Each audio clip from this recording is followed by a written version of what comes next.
पुनर्दधिताग्निता जानिता संग में हो पवित्र हम सबके जीवन। हे प्रभु वरदान दो, रास्ता सही अपना सके, वेदों का सुंदर ज्ञान दो। हम में ना गुण हो कोई, सद्गुण सदा भगवान दो। हम काम सबके आ सके, शक्ति हमें भगवान दो। भक्ति हमें भगवान।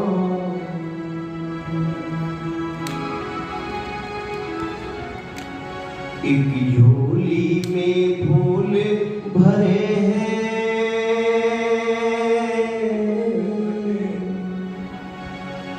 एक झोली में फूल भरे हैं, एक झोली में कांटे रे। कोई कारण होगा, अरे कोई कारण होगा।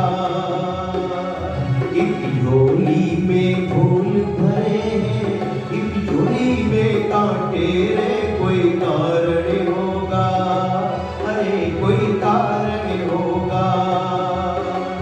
तेरे बस में कुछ भी नहीं, वो तो बांटने वाला बांटे रे। कोई कारण होगा, अरे कोई कारण होगा, अरे कोई कारण होगा।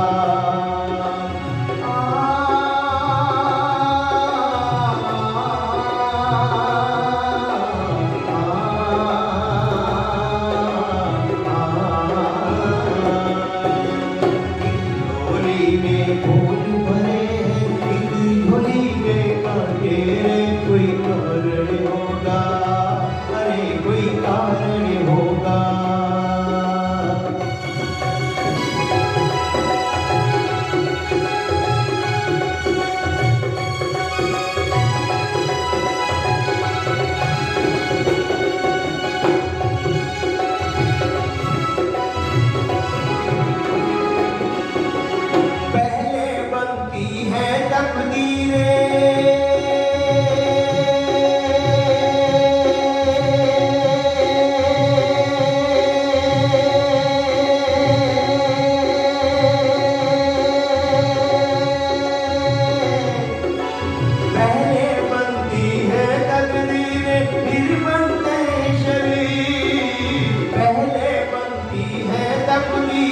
फिर बनते हैं शरीर। ये है प्रभु की कारीगरी, तू क्यों है गंभीर। अरे कोई कारण होगा, अरे कोई कारण होगा। एक झोली में फूल भरे हैं, एक झोली में कांटे रे। कोई कारण होगा, अरे कोई कारण होगा।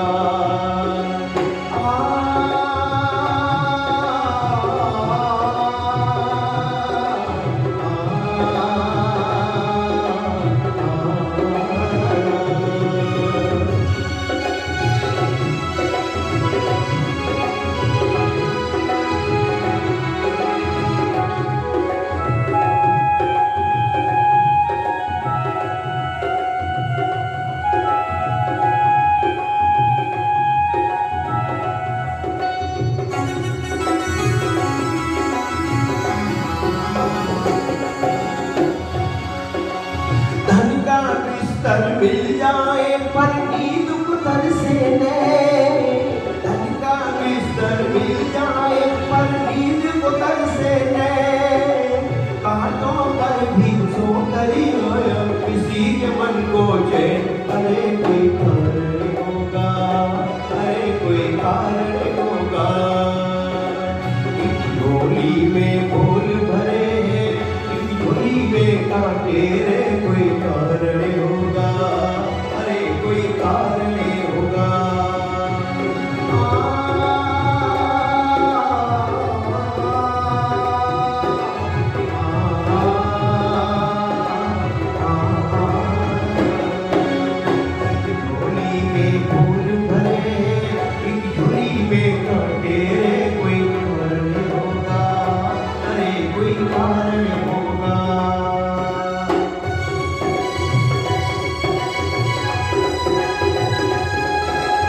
जाती है पूर्ण आस। अरे कोई कारण होगा, अरे कोई कारण होगा।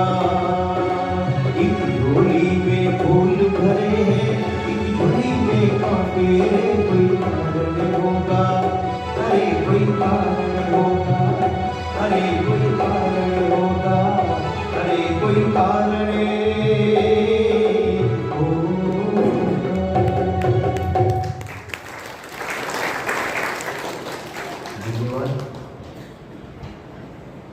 अगर भजन की समाप्ति पर हमें ताली बजाने का होश आ जाए, और इतनी बढ़िया ताली बजनी चाहिए कि गायक में भी जोश आ जाए।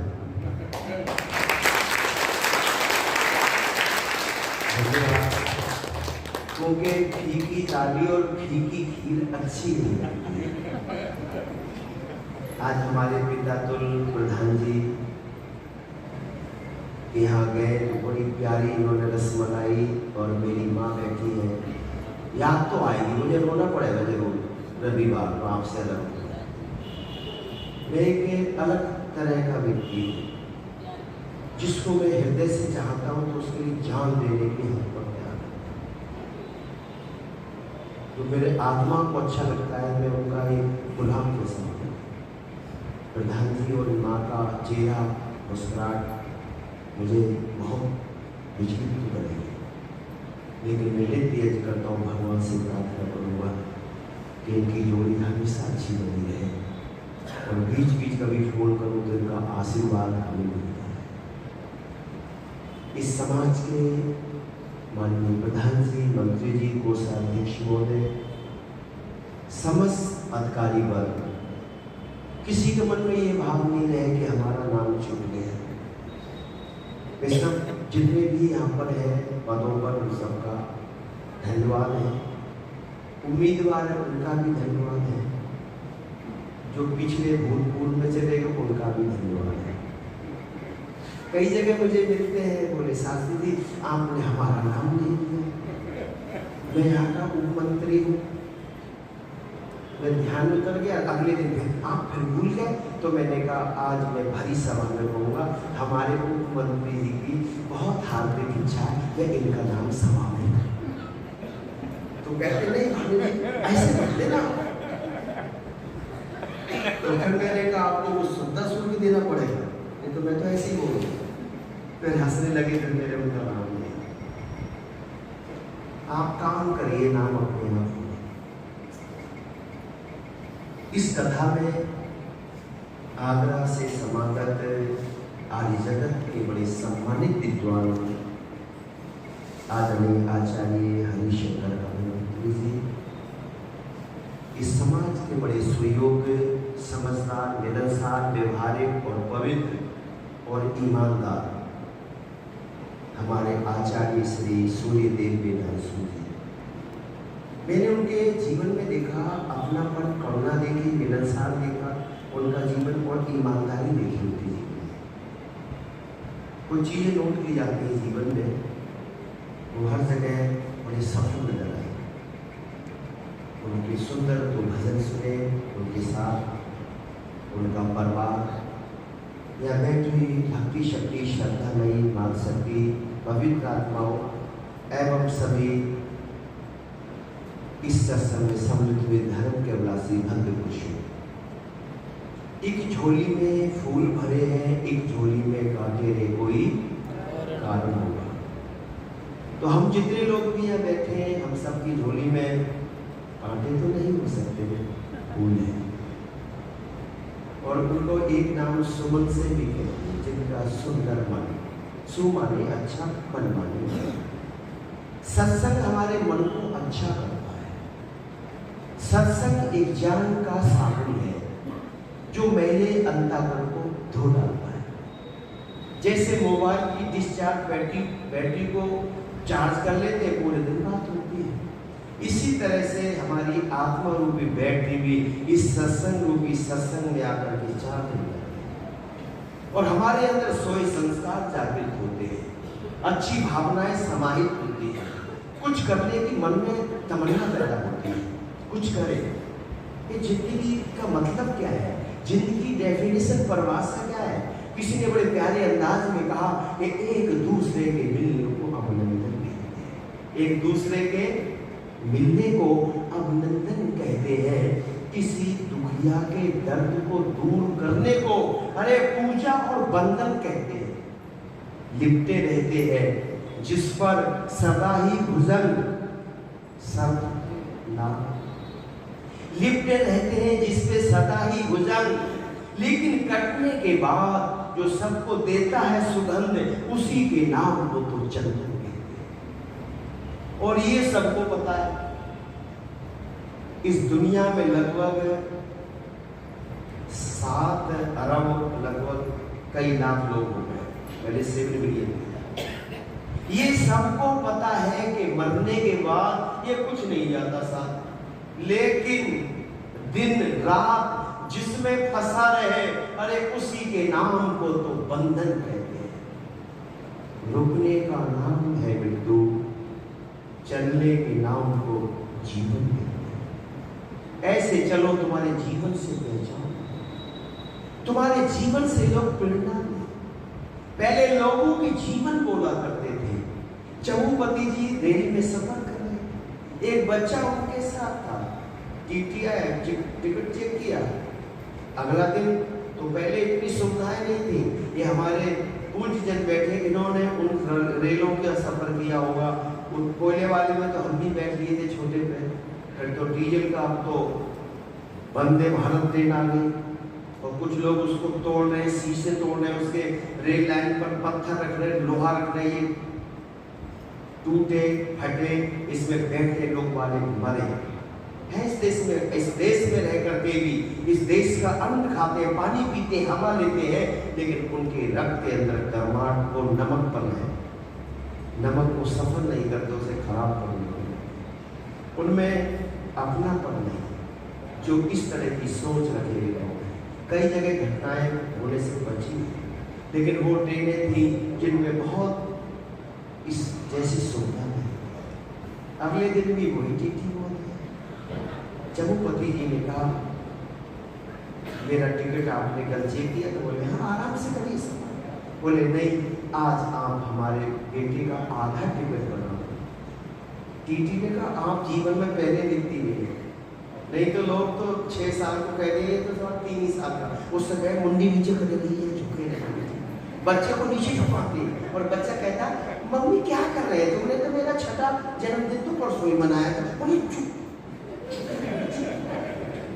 टिकट पड़ जाएगा, तुम पहले व्यक्ति हो, आधा टिकट मतलब मैंने कल टिकट चेक किया। बोले नहीं, कल तक ये आधे टिकट लेने का हकदार नहीं था, आज ये आधा टिकट लेने का हकदार है। आप टिकट दे दीजिए, मुझे टिकट इसका लेना ही है।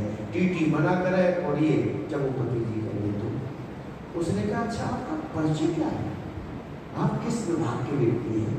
तो कहा मैं आर्य समाज का स्कॉलर हूँ, आर्य समाज को उपदेशक हूँ।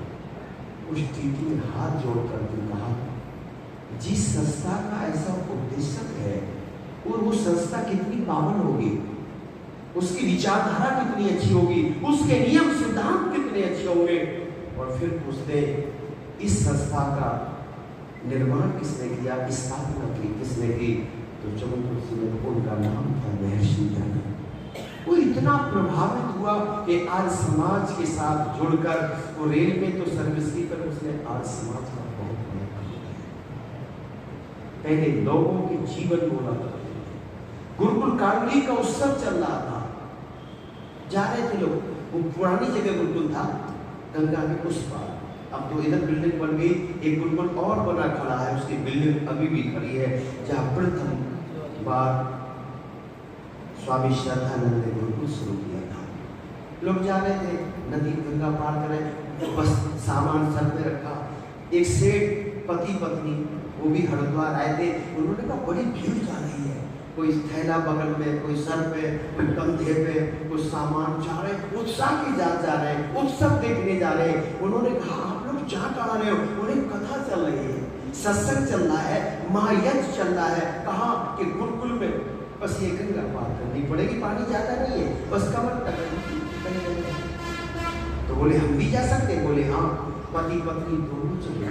और जब उन्होंने उस गुरुकुल को कार्यक्रम को देखा, ब्रह्मचारियों को देखा, स्वामी श्रद्धानंद को देखा, प्रवचनों को सुना, वो इतने प्रभावित हुए और स्वामी श्रद्धानंद जी के पास जाकर कहते इस तरह का गुरुकुल और भी खुल सकता है। बोले जी हाँ। कितना उस समय उन्होंने श्रद्धानंद ने कहा था 25,000 रुपए अगर मिल जाए गुरुकुल चालू हो जाए।